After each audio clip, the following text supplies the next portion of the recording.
Sino po dito ang nag-i-expect na si Lord ay kikilos pa ng matindi sa kanyang buhay? Okay? So, before we proceed sa ating next topic, gusto ko pong tawagin mo na yung isa nating bagong kapatid dito na magpapatuto siya kung paano po na kumilos ang Lord sa kanyang buhay. Dati pong siya ay maraming nararamdaman mga sakit sa kanyang pong katawan. Nagpatingin na rin siya sa doktor, sabi niya. Hinanap niya po ang church po natin, JA1. Sinabi ko po sa inyo na even to this very moment, si Lord ay nagpapalaya pa rin at nagpapagaling pa rin. At naniniwala tayo na kapag ang Diyos ay kumilos, mayroong buhay na naayos. Kung mayroong sakit, ay papagalingan ng Panginoon. So, tatawagin po natin si Brother Nino para sabihin sa atin how the Lord moved in His life. Last Sunday, after po nung second service po natin, pinag-pray ko po siya, then kumilos ang Diyos sa kanyang buhay. At ngayon ay nandito siya, masigla, masaya, tatapli ka na rito, Brad. Bigyan natin isang mic para siya ay ipatotoo sa atin kung ano ang ginawa ng Panginoon sa kanyang buhay. Kaya dito ka na, Brad, sa taas. Good morning, brothers and sisters. Ako po si Nino Estrada from Bayambang, Pangasinan. At ako'y nandito para sabihin po sa inyo ang ating naranasan kung ako'y nagkasakit. Since 2019, ako'y na-stroke 2 times na August last 2019. And then, dumating pa rin ang buwan na sumunod na buwan, karoon na ako ng mga masasamang karamdaman sa aking katawan. After that, pumunta ako sa doktor, and then napunta rin ako dito sa Region 1 Hospital para magpagamot. Pero wala rin nangyari sa aking katawan, kundi ganun pa rin ang nararamdaman ko. Kaya ako laging nag-pray na sana makatagpo ako ng mapuntang kong tao na matulungan ako. At nagkaroon din ng ang aking kaibigan na nandun sa Batangas City na nandito rin sa ating church, the United One, at nasabi niya sa akin na kung gusto mong gumaling, Brad, pumunta ka sa Dagupan. Hanapin mo si Reverend Leo at para may deliverance ka. So, ginawa ko lang po ang aking abot ng kaya na pumunta dito. Buti na lang po, naabutan ko pa rin si Reverend Leo dahil hinanap-hanap ko pa itong lugar. Nagtanong-tanong ako dito. Awan ni Lord, natagpuan ko pa rin. Nakakahabol pa rin ako ng last service natin. Dumating ako before 12. So, thanks God, hindi rin ako pinabayaan. Nahabol ko pa rin ako kahit papaano. And then, pinag-pray over ako ni Reverend Leo, wala ulo, buong katawan, ito lang paan ko. After that, in a few minutes, nakaramdam na po ako ng ginhawa sa ating katawan. Dati na ako, hindi ako lalo makakain. Nahirapan akong mag-CR. Darating ng 3 days, 4 days. Kahit magtanong ako sa doktor kung bakit ganito, ako. Sabi nila, take ako ng doktor, wala rin. Wala ito. Yung kay Red Cleo, hindi ko lang ako, wala ulo, talampakan, pinag-pray niya ako. Nawala lahat, nawas out. At ito na nga po, tingnan nyo, nakakatalakad na ako, nakakatayo na.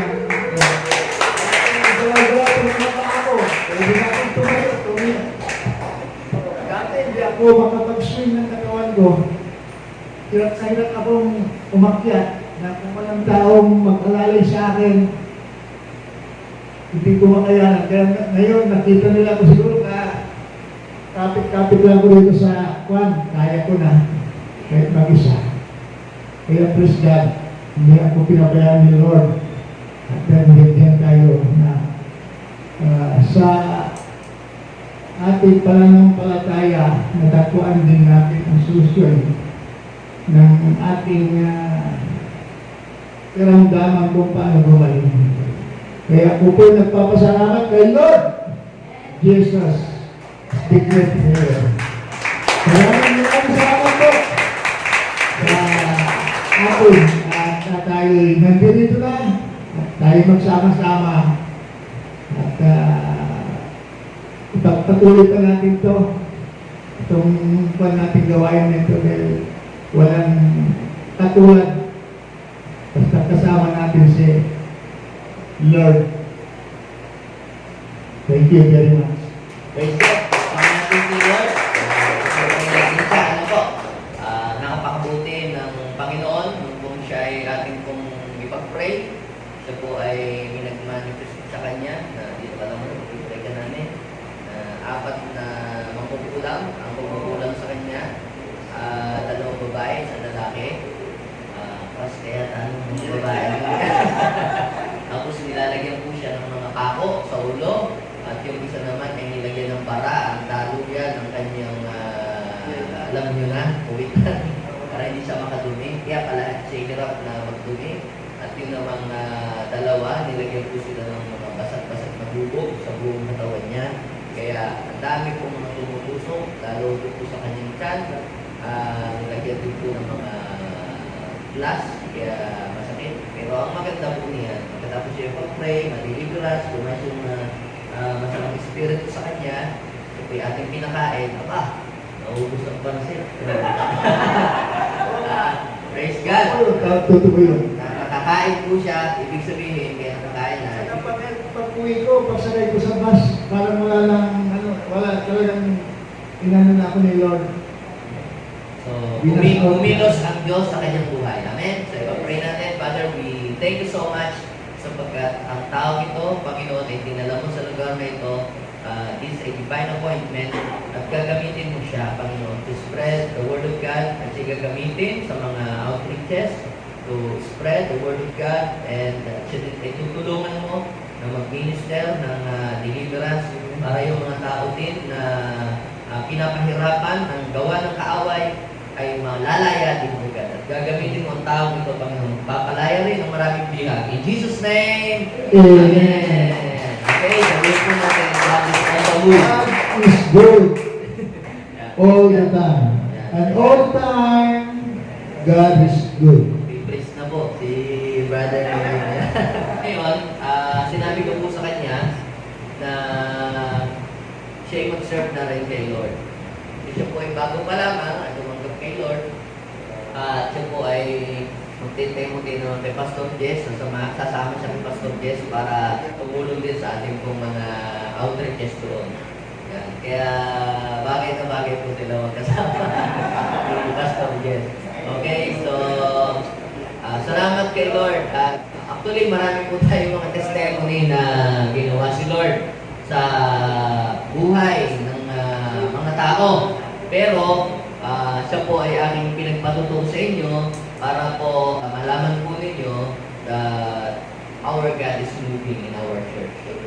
Even though tayo po ay nasa ganitong pong sitwasyon, pero kumikilos ang Diyos sa ating pong mga buhay. So, si Lord po ay kikilos sa buhay natin kung siya po ay ating papayagan na kumilos sa ating buhay. So, kapag nandun ang presence of God, where the presence of God is, then there is freedom. Okay, so ngayon po mga kapatid na pangalawang Sunday, we will talk about provision, divine provision. So kapag kumikilos ang Diyos, hindi lamang siya nagpapagaling, siya rin ay nagbibigay ng blessing. If God can heal the sick, He can also provide our needs. Do you believe that? If God can heal the sick, He can also provide our needs. Kung kaya ng Diyos na magpagaling ng may sakit, kaya din niyang i-provide ang ating mga needs. So, kapag kumilos ang Diyos, hindi lang siya nagpapagaling. Kung ano yung kulang sa iyo, kung ano yung wala sa iyo, kanyang ipoprovide yun. Sapagkat ang nature ng Diyos ay i-provide ang lahat ng ating pangangailangan. He is our supplier. God has the abundant supply para po ipagkaloob ang lahat ng ating mga pangailangan. Now, samahan po ninyo sa pagbabasa natin ng salita ng Panginoon. At ito po ay makikita naman natin sa Psalms 34, verse 9 hanggang verse 10. Sabi niya po dito, fear the Lord. Sabihin natin, fear the Lord. Magkaroon ka ng pagkatakot, paggalang sa Diyos. Ito po yung reverential fear. You, His godly people. For those who fear Him will have all they need. Dito po pala eh. Verse 10, go. Young lions lack food and go hungry. But those who seek the Lord will not lack any good thing. Pagpalain ng Panginoon, ang pagbasa ng kanyang buhay at mga banal na salita, ito ay mga sulat na awit na kinumpose ni David o ng mga grupo ni David kung paano dinidescribe niya na si Lord ay nagpo-provide ng pangangailangan ng mga taong may takot, naniniwala, gumagalang at sumasamba sa Diyos. Kaya niya ito po nasabi dahil naranasan niya na talagang siya tumira sa wilderness na walang makain doon, pero si Lord ay nag-provide ng kanyang pong pagkain, ng kanyang pong inumin, at siya po ay nakasurvive sa disyerto noong panahon na siya po ay nagtatago kay King Saul, mga kapatid. Sinabi niya na ito kung lahat ng mga tao na mayroong takot sa Diyos ay hindi pagkukulangin ng Panginoon. Yun daw pong mga leon. Ang lion ay ginawa niya isang halimbawa na ito po ay pinakamalakas na hayop. Siguro pag nakita niyo sa mga Discovery Channel, yung elepante, sinasakmal ng leon, yung mga toro, yung mga baka, kinakain. Kinatatakutan siya ng maraming mga hayop dahil sa kanyang lakas na tinataglay at tapang. Pero sinabi po ni David, mga kapatid, na kahit malakas ang leon, kahit maliksi ang leon, kahit matapang ang leon, meron din pong time na siya nagpuhulan. Pero ang sabi niya, but those who obey God, who seek God, who trust God, will not lack any good thing. Sabihin natin, hindi pagkukulangin ng Diyos ang mga nagtitiwala at naniniwala sa Kanya. So, we have nothing to worry and we have nothing to fear. Kapag binasa ninyo po ang istorya ng Bible, meron pong tatlong klase po ng provision. So, dadaanan ko lamang po ito mabilis. Yung una po, yung po tinatawag na daily provision. Yung pong daily provision, mga kapatid, ito po ay applicable sa lahat ng tao. Nakakakilala ka man sa Diyos o hindi ka nakakakilala sa Diyos, pasaway ka man o babait ka man, basta kung ikaw ay isa sa nilalang ng Diyos, si Lord nagpo-provide para sa iyo. Kung paano nagpo-provide ang Diyos sa mga ipon at mga hayop, gayon din ang nagpo-provide ng Diyos sa kanyang mga nilikha, believer man o unbeliever. Ang requirements lang, dapat nagtatrabaho ka araw-araw. Basahin po ninyo yung Exodus chapter 16, verse 4. Diba nakalagay doon, sabi ng Panginoon, pauulanan ko kayo ng pagkain. Pauulanan ko kayo ng tinapay araw-araw. At anong gagawin po ng mga Israelita? Sila daw po ay papalabasin, lalabas sila para pamulot. So, ibig sabihin, provided ang pangailangan mo araw-araw, all you have to do is magtrabaho ka, lumabas ka, magkliyente ka, magnegosyo ka, kumilos ka, at ikaw ay hindi magugutom. So, sinabi ng Panginoon yan sa aklat po ng Matthew chapter 5 verse 45 na pinapapatak ng Diyos ang ulan sa mga mga banal at mga makasalanan. So, ibig sabihin, lahat tayo ay entitled na maka-receive sa Panginoon. Hindi tayo pinagkukulang. Kahit nga yung mga taong hirap at gitit sa buhay, hindi sila pinagkukulang ng Diyos kahit hindi po sila kumikilala sa Panginoon. Kahit pasabing unbeliever, itong mga Israelitang ito, actually nagalit ang Diyos dyan dahil pasaway sila Pero kahit sila'y pasaway, kahit sila po, mga kapatid, sumasamba sa Diyos-Diyosan, hindi pa rin sila nagutom. Binigyan pa rin sila, meron pa rin silang daily provision sa loob ng 40 taon na pag-alagala sila sa wilderness, pero hindi sila pinagkulang. Ang pangalawa po namang klase ng provision na makikita natin sa Bible, yung po naman tinatawag na added provision. Ito naman po yung hindi ka lang nagtatrabaho, kundi nagtatrabaho ka, pero inuuna mo naman ang Panginoon. Lagi sa iyong buhay, sa iyong mga ginagawa. Bago mo gawin ang bagay, nananalangin ka, ikaw ay meron kang time to worship Him, bago mo gawin ang lahat ng bagay na pumunta sa lugar na dapat mong puntahan, ay binibigyan mo muna ang Diyos ng time na makapangusap sa iyo. At sa araw po ng pagsamba ay inuuna mo muna ang gawain ng Panginoon bago ka maglaba o bago ka mamalengke at mag-shopping. Yung sabi ng Bible sa aklat ng Matthew chapter 6 verse 33, that seek ye first the kingdom of God and His what? Righteousness and what? And all these things shall be added unto you. So, aside doon sa araw-araw na may ibibigay sa iyo ang Panginoon, merong pang dagdag. Sabihin mo sa iyo katabi, may dagdag pa. Hindi lang yung araw-araw, merong pang dagdag. Hindi lang pangkain, meron ka pang extra. Okay? Pero huwag tayong mag-stay doon sa araw-araw lang. Ano? Kasi, di ba minsan, sabi nung marami, kahit Kristiyano, kahit ang prayer, Lord, basta ako, kumakain 3 times a day, masaya na po ako, okay na po yung basta kapili kita. Parang banal, ano, pagka nagpe-pray ka ng ganun. But I'm telling you, mga kapatid, kapag nagpe-pray ka ng ganun lang na, Lord, okay na po ako, basta may kinakain ako 3 times a day, masaya na po ako, basta kapili kita. Alam niyo po, yung ganun pong prayer ay parang selfish ka nun. Pag gano'n ang prayer mo, imagine mo, hindi ka nag-iisip na makatulong sa ibang tao. Sarili mo lang iniisip mo, kumain ka 3 times a day. How about your family, kung may anak ka? How about your children? Kung ang prayer mo lang ay basta may kinakain ka 3 times a day, wala kang kakayanang makatulong sa ibang mga tao.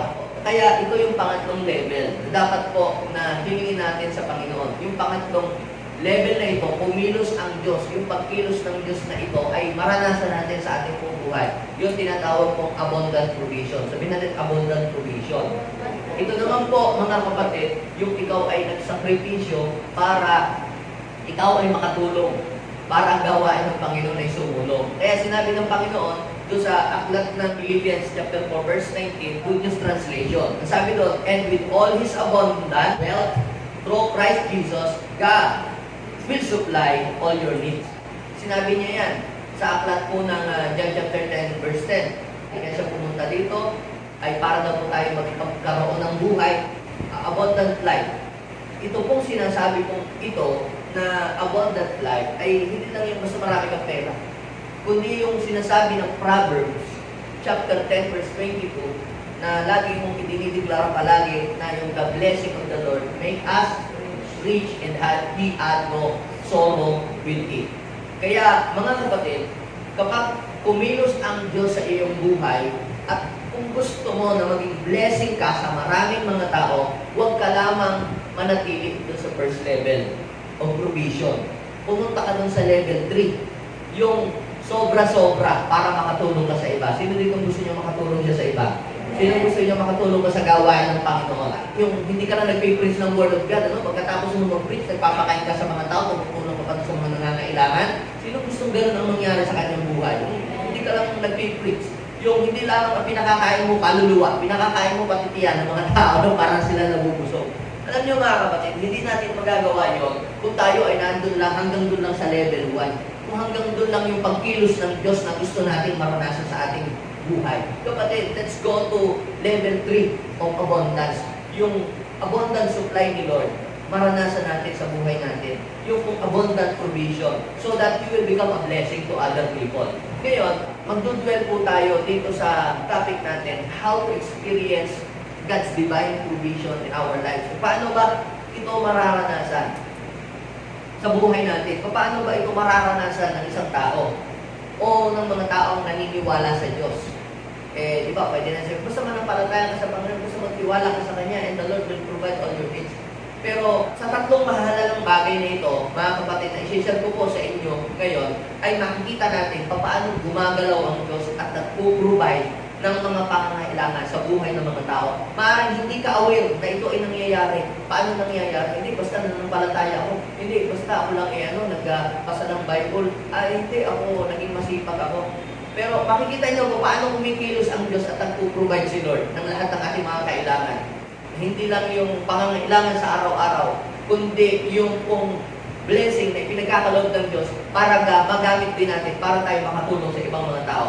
So, ang Diyos po ay nagpo-provide sa buhay ng mga tao, gumagalaw ang Diyos at tumutulong ang Panginoon when go to the place where God wants us to be.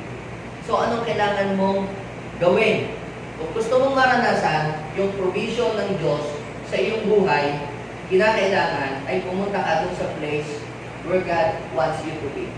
Sabihin mo sa iyong katabi, go to the place where God wants you to be. When you are in the place where God wants you to be, you will experience God's abundant supply. Katulad po ni Abraham, paano pinasagana at pinagpala ng Diyos ang kanyang buhay.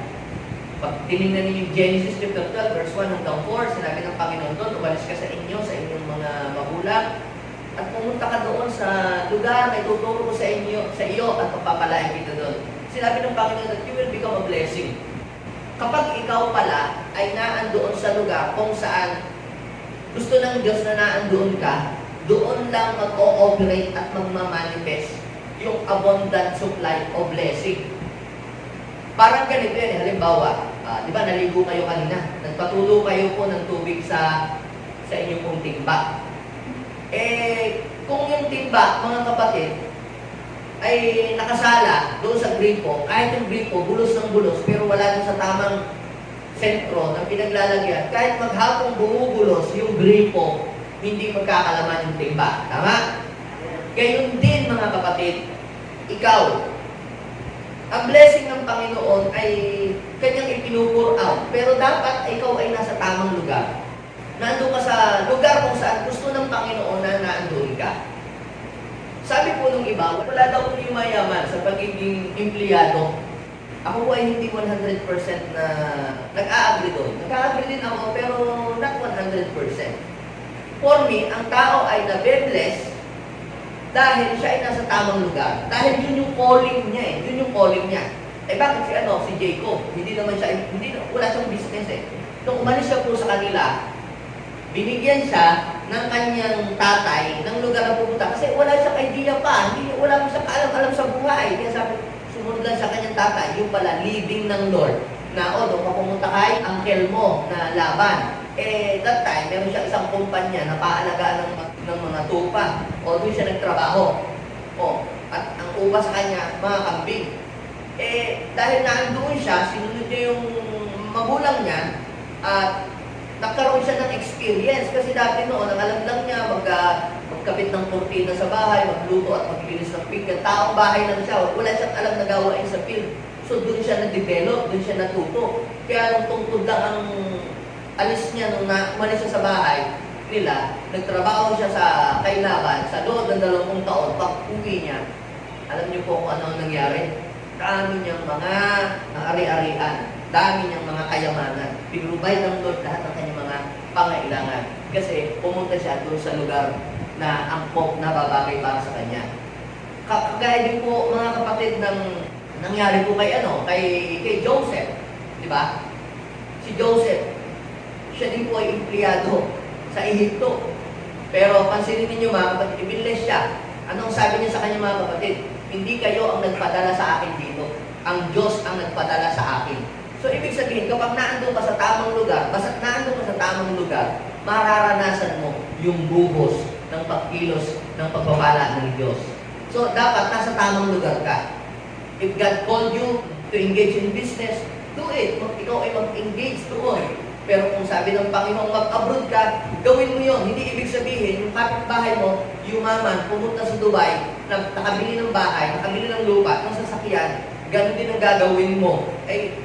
Baka kapatid, mamroblema ka. Meron po tayong isang kapatid, hindi ko naman siya pinigilan. Gusto kong hanapin niya kung nasaan ba talaga yung place na pinrepare para sa kanya. Si Pastor Bong, no? Diba, pumunta pa siya sa Dubai. Dahil yung mga kaibigan niya, magandang maayos ang buhay. Gusto din naman yung umayos din naman. Gumanda din naman ang buhay niya kahit paano, diba? Nung pagpunta niya po doon, nagulat siya.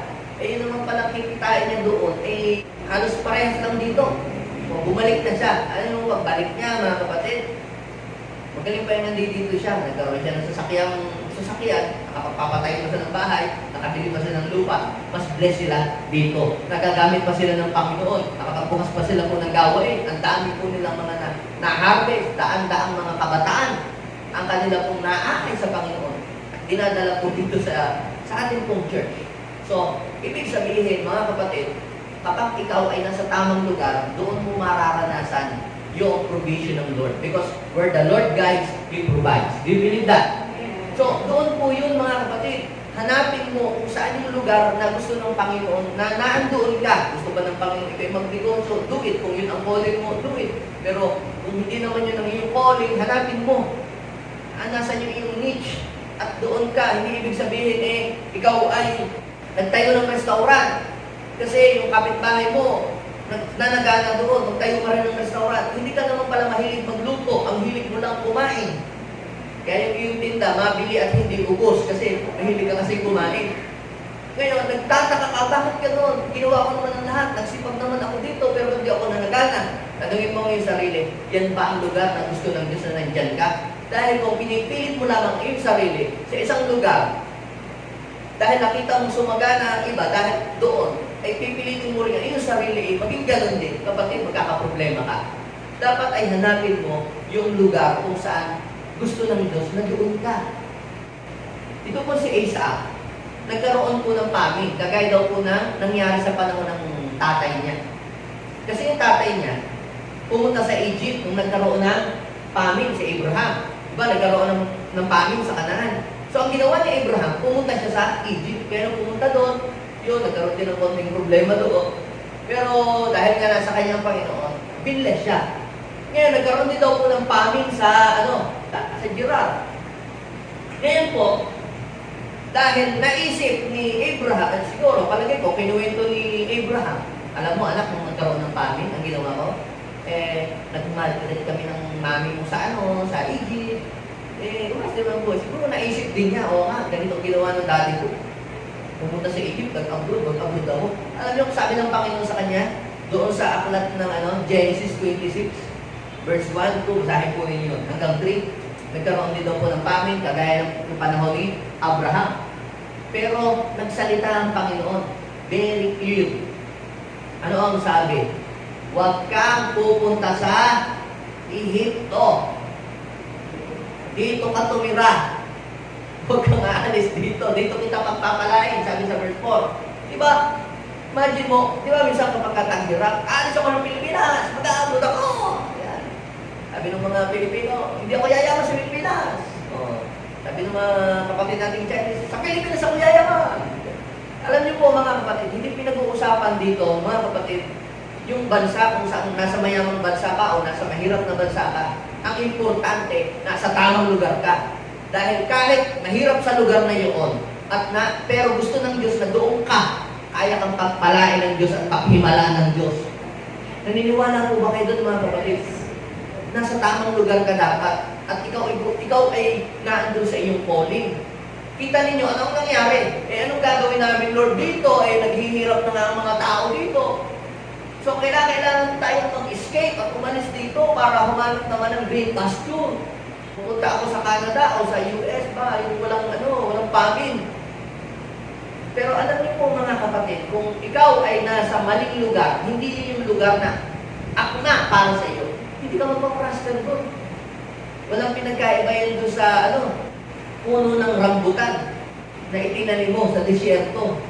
O kaya yung pong puno ng lansones na itinanim mo sa dagupan, hindi bubunga, hindi sisibol.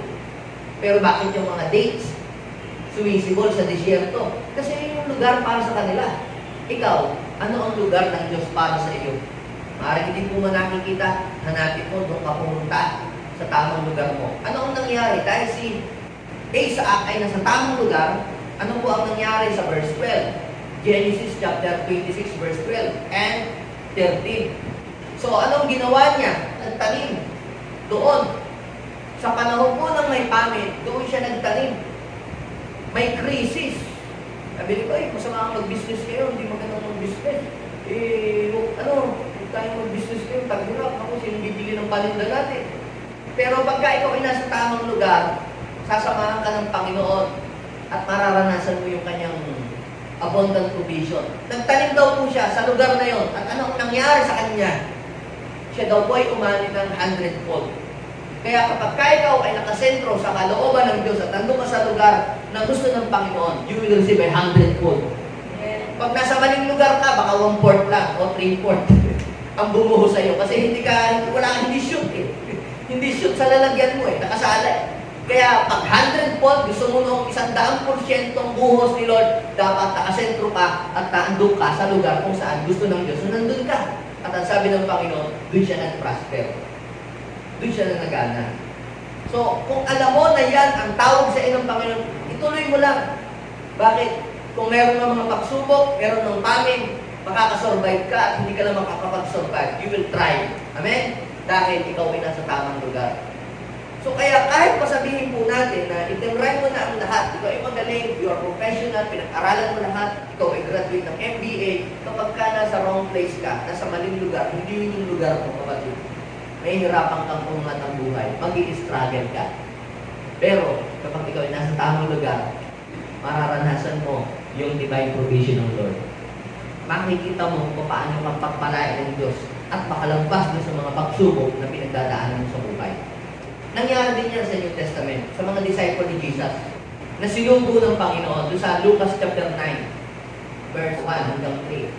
Huwag kayong magdala ng lukbutan, diba, sa 4. Huwag kayong magdala ng mga lukbutan, supot.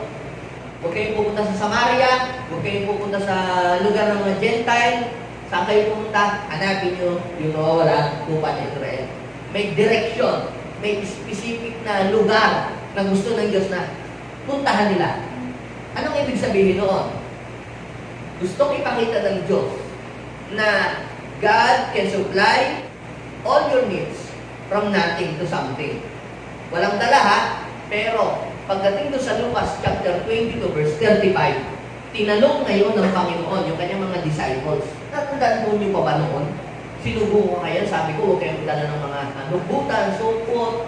Ibig sabihin, huwag kang mag-alala patungkol sa pangailangan mo. Kasi doon sa pupuntahan mo, inihanda na ng Diyos yung lahat ng kailangan mo. Sabi, nung sinubo ko kayo, wala kayong mga dalang anumang lukbutan. Kinulang ba kayo? Anong sagot ng mga disciples? Anong sagot ng mga disciples? Kaya pagka nasa tamang lugar ka, nandun ka sa lugar kung saan gusto ng Diyos, nandun ka, hindi ka pagkukulangin ng Diyos. Sabihin natin, hindi tayo magkukulang. You will not lack anything. So, punta tayo sa pangalawa. When you are in the presence of God. Kapag ikaw ay nasa presensya ng Diyos. Pwede mo sabihin na, Pastor, pupunta naman ako dun sa Dubai. May ano naman dun may JD1 din naman dito nakuha atin. Basta papatuloy pa rin ako. Wala nang problema doon. Basta nasa tamang lugar ka. Okay? Ito naman, dapat siguraduhin mo saan ka man nandoon, nandun ka sa presence ni Lord. Hindi ka hihiwalay, hindi ka magbabackslide, hindi ka lalayo. Bakit? Kasi siya yung source eh. Siya yung pinanggagalingan ng lahat. Maaaring sabihin ng tao na, kahit naman ako hindi na-attend ng mga ganyan, hindi ako na-attend ng mga fellowship, wala akong spiritual gathering ng mga ina-attend ka, hindi ako nagdadasal. Nabibless pa rin naman ang aking buhay. For some extent, yun namang malunggay, di ba? Pagka tinanggal mo sa puno, hindi naman agad tuyo yun after 5 hours, di ba? Sariwa pa rin. Pero habang tumatagal, matutuyo. Ganyan ang mangyayari sa'yo. Yung electric fan, di ba? Pag binunod mo yung sasaksakan, hindi naman agad yan automatic patay ang ikot. Umaandar pa rin kahit hindi na nakasaksak. Pero habang tumatagal, maghihinto na. Yung aircon, pag pinatay mo nga malamig pa rin naman siya Yung ref mo nga, pag binunod mo sa saksak, malamig pa rin. Makakalamig pa din ang tubig. But in the long run, pag nagtagal, titigil na ang lahat. Bakit? Kasi disconnected na siya. Pero kapag ikaw ay nasa presence ni Lord, kahit walang-wala ka, gipit na gipit ka, sa panahon iyon, kayang mag-provide ng Diyos ng higit pa doon sa mga nawala sa iyo. Basta ikaw ay nasa Panginoon. Si Job, alam natin yung storya niya. Nawalan din siya sumadsad siya. Pero isang bagay ang hindi niya ginawa, yung lumayo siya kay Lord. At alam niyo po, lahat yung na-recover niya, yung lahat ng mga nawala siya, na-recover din. Dahil kahit anong mangyari, hindi siya bumitaw sa Panginoon. So ipinakikita sa atin ang salita ng Diyos. Gusto mong maranasan ang pagkilos ng Diyos sa larangan ng yung mga pangailangan. Manatili ka sa kanyang presensya. Minsan, kahit gipit, kahit tira, kahit maraming mga pagsubok, kahit parang piling mo hindi mo kaya magpatuloy dahil maraming humahadang at pumipigil. Ang sabi po ng Romans chapter 8, verse 31 and 32, kung ang Diyos ay panig sa atin, sino ang makakalaban sa atin? If God is with us, who can be against us? Tapos pagdating doon sa verse 32, anong sabi? Kung naibigay nga si Jesus Christ para sa atin, para tubusin ang ating mga kasalanan, gaano pa kaya yung mga pangangailangan natin? Di ba kaya niyang ibigay ang lahat ng bagay kasama ng kanyang anak? So, kung hihingi ka ng anumang bagay o anumang blessing na ibigay sa iyo ng Panginoon, ay dapat ay hindi mawawala si Lord. Dapat ay kasama si Lord. At siya dapat ang siyang mauna. Kasi kahit wala yung mga bagay na yun sa iyo, pwede ka pa rin magkaroon noon kapag ang Panginoon ay kasama mo at kapiling mo. Naalala niyo po ba nung ang mga tao na nasa wilderness ay umattend sila ng gathering nung si Jesus ay nag-preach sa ilang. 3 days sila na nandun, ubus na po ang kanilang pagkain. Yan po ay makikita po ninyo sa Mark chapter 8, verse 1 at saka 2. Naubos na ang kanilang mga pagkain. Wala naman silang mabibilihan ng pagkain doon kasi ilang po yun. Wala naman pong mga nagtitinda doon. Ubus na ang kanilang mga baong pagkain. Tinawag ni Jesus ang kanyang mga disciples at sabi niya, naaawa ako sa mga tao ito. Bakit? Sapagkat ilang araw na, 3 araw ko na silang kasama. Imagine niyo po itong mga ito. Kahit wala na silang makain, hindi pa rin umuwi. Kahit sila'y gutom na, hindi pa rin nauwi. Bakit? Naandoon ang source, kapiling nila. Saan ka pa pupunta? Kung aalis ka, hihiwalay ka sa Panginoon, bibitaw ka, saan ka pa pupunta? Meron pa bang mas magaling kaysa sa Diyos? Gusto kong sabihin sa inyo mga kapatid, wala nang hihigit pa sa ating Panginoon. So, ano ang sabi ng Panginoong Jesus? 3 araw ko na silang kasama at wala silang makain.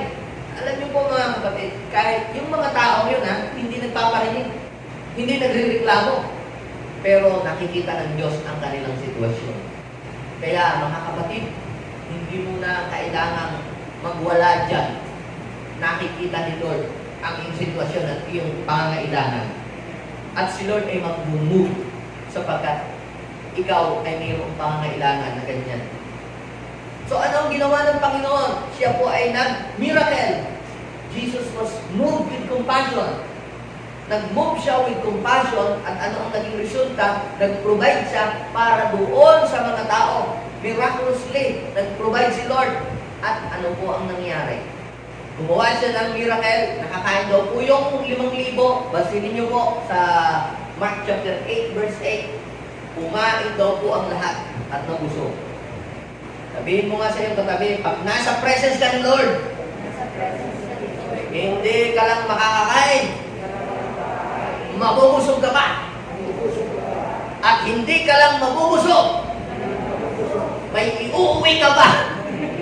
Yun ang matindi. Diba? Parang Sharon. Yung baga ako. Iba na lang, kain, dadala ka ng plastic ng buwi. O di ba sabi ni Pastor, mag-uwi daw, kaya mag-uwi ako. Hindi, ang ibig kong sabihin, ito, di ba? Kumain daw po sila lahat, nabusog, at nung daw pong i-gather nila, nakaipon pa sila ng 7 bakol na malalaki. Yung bakol, yung malaking basket, yung extra large na basket, yun yung bakol nung araw na inano. 7 bakol na malalaki. Sabihin natin, 7 bakol na malalaki. Kapatid, kapag ikaw ay nasa presence ni Lord, Hindi ka lang makakakain, mabubusog ka pa. At meron pang malalaking bakol. Lunes, isang bakol. Martes, isang bakol. Miyerkules, isang bakol. Huwebes, isang bakol. Biyernes, isang bakol. Sabado, isang bakol. At Linggo, bakol na pagpapala. Kaya, 7 days a week. 12 months a year, may malalaking bakol. Inulit na naman ng Panginoon. Doon sa ibang lugar naman, 12 na bakol naman ang ginawa ng Panginoon na natira. Kaya mga kapatid, hindi ka dapat mag-worry. You have nothing to worry. You have nothing to fear. Kahit nandito tayo sa gitna ng pandemic na ito at parang ang hirap ng trabaho, ang hirap makakuha ng mga kliyente, mga customer. But I am telling you, basta nasa presence ka ni Lord, laging may ipoprovide na blessing si Lord para sa iyo. May kikilos ng Panginoon kung paano kumilos sa buhay ni Isaac, kung paano kumilos ang Panginoon sa mga nasa wilderness. Ganyan din ang Panginoon. Diba? Sabi nga ni David, the Lord is my shepherd. Pag binasa ninyo po yung Psalms 23, kaya niya nasabi yun eh. Naranasan niya nung nasa wilderness siya eh. Nawalang-wala siya. The Lord is my shepherd. Sa NIV, ang ganda. Anong sabi? Hindi ako magkukulang. Pagdating doon sa verse 5, you prepare a table before me in the presence of the enemy. Pagdating doon sa verse 6, surely goodness and mercy shall follow me. Anong sabi niya? And all the days of my life, I will stay your house, in your presence, in your dwelling place. Not in 1 month, not in a year, forever. All the days of my life. Bakit? Subok na niya eh. Na pag nasa Panginoon siya, hindi siya pagkukulang. Siya ang may sabi. Kahit ang leon, kinukulang, pero ang mga nagtitiwala sa Diyos, pag nasa presence Lord, hindi nagkukulang. Now, isa pang halimbawa, ay yung kwento ng ating Panginoon sa Lucas chapter 15. Nabasa niyo po ba yun? Sa Lucas chapter 15, meron po isang mayamang lalaki na meron po 2 anak at yung pong bulso ay lumapit sa kanyang daddy at hinihingi ang kanyang mana. Dahil hinihingi niya yung kanyang mana, binigay ng kanyang ama. Biniless siya. Kaya lamang, ano ang ginawa ng anak na binigyan? Kung makuha na niya lahat ng kanyang kayamanan, lumayo siya doon sa tatay. Yan ang isang malaking pagkakamali. Kung meron mang makukumit na pagkakamali ang isang tao, yung na-bless siya, na iniisip niya na kaya niya ng lahat. Kapatid, pag umalis ka doon sa source, mawawalan ka. Alam niyo po, nawalan siya sa tamang direction kasi wala na siya sa presence ng kanyang ng Lord. Wala na siya doon sa lugar ng kanyang tatay. Walang nagme-mentor, walang nagsasabi sa kanya kung paano niya gagastusin yung pera. Basta ginamit niya sa maling paraan. Dapat ipag-business na yun, dapat i-multiply niya yun, dapat padamihin niya. Ano ginawa niya? Inubos niya, kinain niya lahat. Ito ang nangyari. Nagkaroon ng famine doon sa place na yun. At dahil po doon, mga kapatid, doon lang niya natutunan paano magtipid, paano magtrabaho kasi namasukan siya. Kaya ang ganda ng ano niya doon sa kanila, ganda ng kanyang tayo. Marami siya mga katulong. Pero kulang pa rin. Kita ninyo, nung naisip niya, sabi sa verse 17, yung mga katulong ng aking daddy, sobra-sobra. Samantala ako, mamamatay ako ng gutom dito. Kasi malayo siya sa kanila eh. Anong gustong ipakita dito sa atin ng Panginoon? Pag malayo ka talaga sa Panginoon, kahit anong gawin mo, kahit anong pagpapahirap mo na gawin sa iyong buhay, na sipag, parang kulang pa rin. Diba? Ano ang sabi niya sa verse 18? Mabuti pa, babalik na lang ako ulit doon sa amin. Lulunin ko na lang lahat ng aming pride. Alam niyo po, nung umuwi siya, nag-repent doon sa kanya pong ginawang pagkakamaling yun, dinamitan siya ng Panginoon. Na-restore yung pagiging, yung sonship, yung authority. Binless siya. Binigyan pa siya ng sing-sing. Gayun din mga kapatid, yung lahat ng nawala sa iyo ay babalik kapag ka ikaw ay bumalik sa presence ni Lord. Pero lahat ng meron ka, kapag ka ikaw ay lumayo sa Panginoon, unti-unting mawawala lahat yun. Dahil ikaw ay wala ka doon sa source. Eh di nagselos naman yung isa. Yung bang, bakit daw yung bumalik, pinagpatay pa ng, pinagparty pa. Di ba, minsan tayo gano'n, bakit sila hindi naman nagseserve sa Panginoon? Bakit hindi kanya? Bakit sila parang mas angat ang buhay ng ganyan? Di ba, minsan may mga tao na naiinggit. Yung iba naiinggit doon sa ibang mga unbelievers. Kapatid, hindi ka dapat maingit. Dapat makita mo kung ano yung blessing na ipinrovide sa iyo ng Panginoon. Merong, imulat mo ang iyong mga mata. Kung ikaw ay nasa Panginoon, kung ikaw ay nagsiserve kay Lord, imulat mo ang iyong mga mata. Tingnan mo ang paligid mo. Tingnan mo yung promises ni Lord. Dahil ikaw ay nasa presence of God, dapat makita mo yung blessing na ipin-prepare ng Diyos para doon sa mga nananatili sa kanyang presensya. Eh, kung doon nga sa mga pasaway, nagpo-provide pa rin ang Lord because of His grace and mercy. Eh, lalo na doon sa mga taong nananatili sa presence ni Lord. Amen? O, ano ang sabi ng Panginoon? Doon sa Lucas chapter 15, verse 31. My son, you are always with me, and everything I have is yours. Laging kitang kasama, laging kitang kapiling. At lahat ng meron ako, yan ay iyo. Yun naman ang problema. Dapat ay makita natin, mga kapatid, sa lahat ng mga nasa presence ni Lord, na hindi tumatalikod at hindi nagbabackslide, nagpapatuloy kahit may problema. Kapatid, mayroong mga dakilang bagay na nakahanda para sa iyo, na available anytime. Ito ay para sa iyo. Now, last thing that I will share to you, when you help others, even when you are in great need. Ito ang malupit. Walang tao po dito na hindi nangangailangan. Lahat tayo, mayaman man o mahirap man ang isang tao, ay siya po, mga kapatid, laging may kailangan, laging may mga pangailangan. Kasi ang tao iba-ibang definition ng pag sinabi kasing kasaganahan o kayamanan. Oy, ang yaman-yaman niya. Oy, hindi siya mayaman kasi ito, isa lang ang sasakyan, ito 5 ang sasakyan, ito mas mayaman ito kaysa dito. Hindi mo ganoon. Depende sa definition mo ng klase ng kayamanan. Kasi ito, isang sasakyan, pero nabili niya ng cash. Wala siyang utang. Ito, may bahay, bayad. Ito, 2 bahay, hinuhulugan. May sasakyan, hinuhulugan. Alin ang mas mayaman? Yung may 5 sasakyan o may isang sasakyan? So kung ang definition mo ay maraming ganito, maraming ganon, ang tunay na kayamanan, mga kapatid, yung wala kang utang, masarap kang matulog, payapa ka. Diba? Kaya yung mga kapatid, ang kayamanan na pinakamaganda sa lahat. No? Yung mabura lahat ang iyong mga utang, ma-reverse, di ba? Eh kung araw-araw nag-i-interest ang iyong utang, paano ka magiging mapayapa? No? So ano ang dapat mangyari? Magkaroon ng reverse. Instead na yung utang ang nanganganak, ng another utang, eh di, Lord, ang gusto kong mangyari sa aking buhay, yung pera na meron ka, yun ang manganak.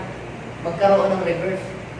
Ngayon, lahat ng tao, dumarating tayo sa kagipitan, pangailangan, lalo sa panahon ito, sino ang hindi nangangailangan? Sino ang mga walang binabayan? Sige, so na lang po ako tutulong pagka ako po bayad na lahat ang mga utang, saka nabili ko na, wala lang pangailangan, then ako yung makakatulong na. Pero, makikita natin sa history ng Bible, paano nag-provide ang Panginoon sa buhay ng mga tao at paano ipinakita ng Panginoon ang kanyang pagkilos doon sa mga tao ito, hindi nung panahon sila ay nasa magandang sitwasyon, kundi sila yung nasa panahon nangangailangan sila, pero nagawa pa rin nila sila ay tumulong sa ibang mga nangangailangan din. Kagaya po ng sinabi ko, doon po sa Philippians chapter 4 verse 16 to 19. Ito pong mga Philippian believers ay nagsuporta sa ministry ni Paul. Even though itong mga tao ito, para din yung taga-Macedonia, na kahit naghihirap, tumulong pa rin sila. At parang ayaw nga tumanggap ni Paul dahil siyempre gipit sila, hirap na hirap sila, tapos tutulong pa sila, di kawawa naman sila. Pero ang prinsipyo kasi ng Biblia, hindi dahil sabi ni Paul, hindi dahil gusto kong tumanggap sa inyo. Dahil alam ni Paul yung principle na kapag ang mga tao ay nagbigay, giving is not losing. It is a creating a space for receiving.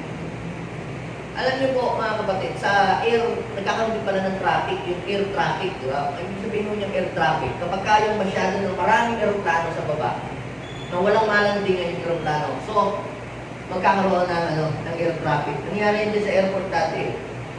Kaya yung iba, pupunta na lang doon sa Clark. Yung air traffic, ang aeroplano ay hindi makababa kasi walang malandingan. So, kinakailangan meron munang umalis na aeroplano para yung aeroplano ay makapag-landing at makapasok. Now, what is the point? Ganyan din mga kapatid, ang blessing ay nandiyan sa ere. Pero humahanap ang blessing ng space para siya ay makalanding sa iyo. Ngayon, ang sabi ni Paul, hindi dahil sa ako'y active sa mga ibinibigay nyo. Yang inyong mga ibinibigay, nagiging mas mabango sa inyo yan sa harapan ng Panginoon. Kaya nga, sinabi ng Panginoon doon sa 19, sabi ni Paul, yung sa Good News Translation, ang sabi po doon, and with all His abundant wealth through Christ, tsaka niya po sinabi yun. So kung i-claim mo yung verse na yan, dapat ay mabasa mo muna yung verse 16. Sapagkat yun yung konteksto ng verse na iyan. Kaya po sinabi, yung with all His abundant wealth, through Christ Jesus, my God will supply all your needs. Kanino sinasabi yan?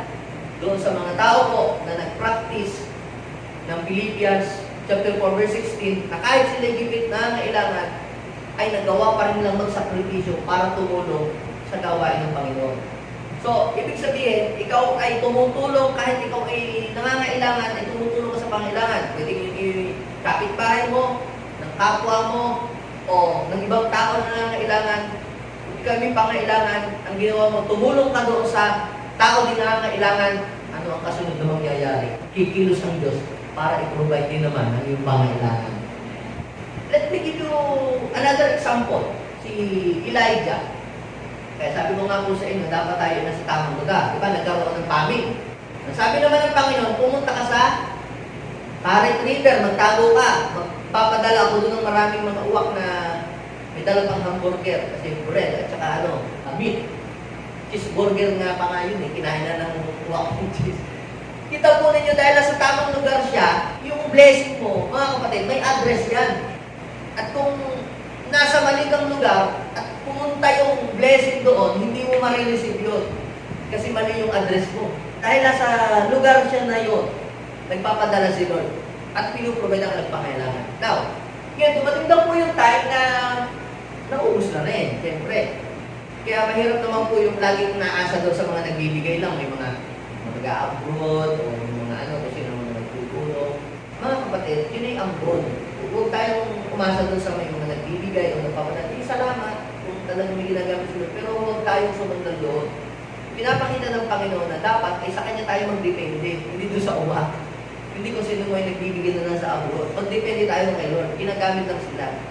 Now, ngayon, yung mga uwak na yun, siguro wala nang makuhang tinapay at pagkain. So, naiga na rin yung batis. Ngayon, ano pa sabi ng Panginoon? Pumunta ka doon sa Serepta. Meron akong inutusan na doon balo na magbibigay sa itong pagkain. Hindi mo siya katabi, may inutusan din si Lord. Laging may inutusan si Lord, ha? Pag nandun ka sa pumupunta ka sa tamang lugar, nang gusto ng Diyos na lupa. Now, ngayon, ang gusto ko namang tingnan, ang gusto kong tingnan dito mga kapatid, ay hindi naman na yung sitwasyon ni Elijah. Tapos tayo doon. Tingnan naman natin yung sitwasyon noong magtina. So, pumunta siya doon, the 1 Kings chapter 17. Pumunta siya doon, at sabi niya, maaari ba makiinom doon sa 10, 11, 12, nandun doon. Maaari ba makiinom? At sabi po ng babae, ay ito. Alam po ni Yahweh na wala na kaming pagkain. Namumulot na lamang ako ng ng panggatong. At last meal na namin ito. Dahil pag kinain na namin ito, then matutulog na lang kami at mamamatay na kami. Sabi nung ni Elijah, huwag kang matakot. Magluto mo muna ako. Imagine mo, yun na lamang yung pagkain o may dinatnang ka pa ng maraming bisita. Wala akong maipakain. Pero ito pong babae ito, mga kapatid, nangangailangan, may matindi ang pangailangan niya, last meal na, tapos may taong nagugutom, ibinigay pa. May dahilan na yun para tumanggi. Para magdamot siya. Pero alam niyo po ang nangyari? Nagbigay pa rin, tumulong pa rin siya sa nagugutom. Gutom na nga sila, lamang yun ay gutom na, pero tumulong pa din dun sa isang taong nagugutom. At lingkod pa man din ng Panginoon.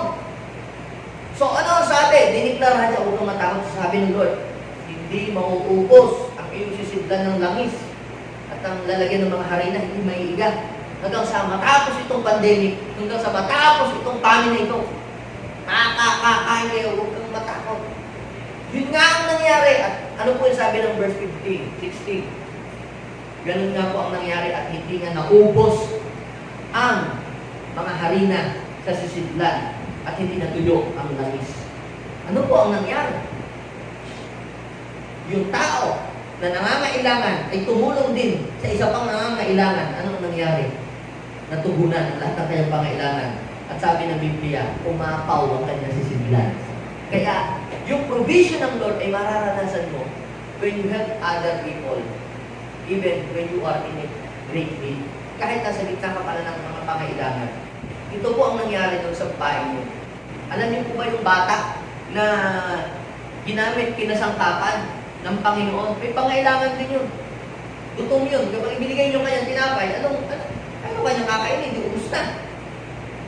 Alam niyo po mga kapatid, kahit siya ay may pangailangan din, ibinigay niya kay Lord yung kanyang tinapay. Anong nangyari doon sa tinapay? Nung bumalik, bakol-bakol ng tinapay. Ano pong ibig kong sabihin mga kapatid? Mayroon palang miracle of provision. Kapag ikaw na nangangailangan, ay tumulong din sa isang taong alam mong nangangailangan din, ang kasunod nun, yung himala ng Diyos ay iyong mararanasan. Ipinakita yan ng Bible sa atin para maging isang testimony. Yung Diyos nila, yung Diyos ng babaeng yun, yun din ang Diyos mo ngayon sa oras na ito. Ano ang sabi ng Panginoon? Sa 2 Corinthians chapter 9, verse 6. Ito naghahasik ng mga kaunti, ng kaunti, naghahasik ng marami, ng marami. Verse 8, magagawa daw po ng Panginoon na tayo po ay pasaganain para makatulong. Kita ninyo? Dahil siya daw po ang namumudmud sa mga dukha, nagbibigay ng mga pangailangan ng mga tao. Tapos, pag pupunta ka doon sa verse 10 ng 2 Corinthians chapter 9, verse 10, siya daw po yung nagbibigay ng binhi na itatanim. At ano po ang sabi? Magagawa ng Panginoon na pasaganain kayo sa lahat ng bagay. Sabi natin sa lahat ng bagay, para daw po tayo ay makatulong. So, kaya, yun mga kapatid, huwag tayong manatili lang doon sa daily provision. Huwag tayong hanggang doon sa added provision. Let's go to number 3, yung multiple provision, yung abundant provision. At kapag ito ay naranasan natin lahat ng bawat isa atin, meron kang powers para makatulong din sa ibang tao. Sino po dito gustong maging blessing pa sa marami? Yan. Gusto ng Panginoon na kumilo siya sa iyong buhay, sa area ng ating mga pangailangan.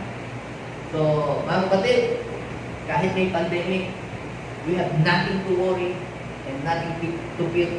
Mag-move si Lord at hindi tayo magkukulang. Sabi ng Bible, you will not lack any good thing.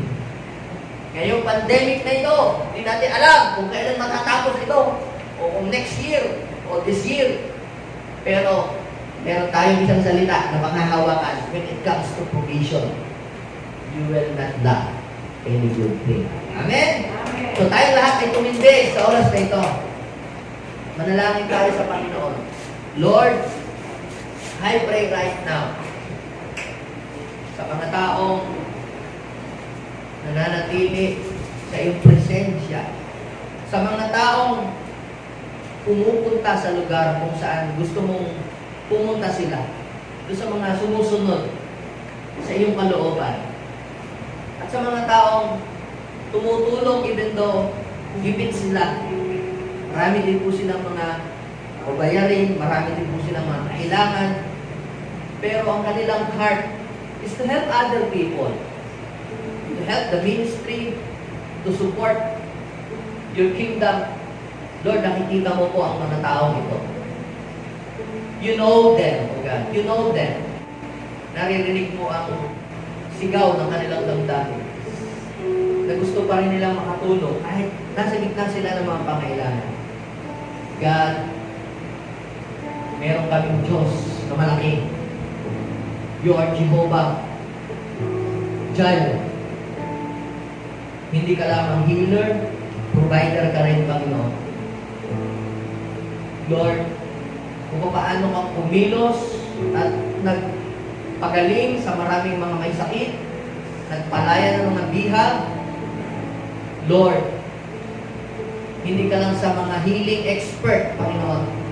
Ikaw din ay expert sa lahat ng pangailangan ng iyong mga anak. Lord, sila na mayroong mga kinakaharap na mga problema sa kanilang mga business, problema sa kanilang company. Lord, ano man ang kanilang mga na-encounter, God, na mga struggle sa buhay. Ito man ay may kinalaman sa finances. Lord, we are declaring this morning, O God, they will experience your divine provision. Mag-move ka sa area ito sa kanilang buhay. Lord, kumilos ka, mag-move ka, Panginoon. Sila na mayroong mga pagkakautang, sila na mayroong mga pinupunduhang mga cheque, sila na mayroong po mga binabayaran. I pray, Lord, hindi lang sila makakabayad. Magkakaroon ng reverse, Panginoon. Dati sila ang nangungutang. Ngayon sila na naman ang magpapahirap at tutulong naman. God, magkaroon ng reverse, Panginoon. Financial reverse. Dati nangungutang, ngayon po, Panginoon, sila na ang magpapahirap. Sinabi mo ito sa iyong salita. At naniniwala kami, Panginoon, itong salitang ito, even to this very moment, Panginoon, ay effective pa rin at hindi pa nawawala ng bisa. Yes. Sige, banggitin mo sa Panginoon kung anong area or situation mo gustong mag-move si Lord. At mag-move si Lord when you allow Him to move. Yes. Nakikita ng Diyos ang iyong sitwasyon. Kahit hindi mo sabihin, nalalaman ng Panginoon ang iyong sitwasyon. All you have to do is to stay where God wants you to stay and to go where God wants you to go. May mga instructions si Lord na kapag ka ito yung sinunod, His provision will automatically flow in your life. Ayon sa kanyang pangako, Lord, bless these people. Patunayan mo po na inyo pong salita ay totoo, Panginoon. Lord, hindi lang ito word, aming nabasa at narinig. May manifestation ito sa kanilang buhay. This message will manifest to your people. Kagaya ng nangyari nung nakaraang Sunday, Panginoon, kung paano ka nag-manifest, Panginoon, Lord, sa iba't ibang mga tao. This message will also manifest in our lives, Panginoon. Maraming salamat po. And they will testify your goodness, O God. Maraming salamat. Pwede bang ilagay natin ating kamay sa ating puso? Sabihin po natin ang prayer nito, Panginoong Jesus, maraming salamat po sa iyong salita. Nagbigay sa akin ng kalakasan, gabay at direksyon para ako'y magpatuloy sa takbuhin na sa aking harapan. Maghari ka sa aking buhay, tulungan niyo po ako magawa ang iyong kalooban. Gamitin mo po ako, Panginoon, bilang pagpapala sa ibang tao. In Jesus' name, amen. Ako na lang magpe-pray para sa inyo. Lord, salamat po sa buhay ng mga tao ito. Kumilos ka sa kanila.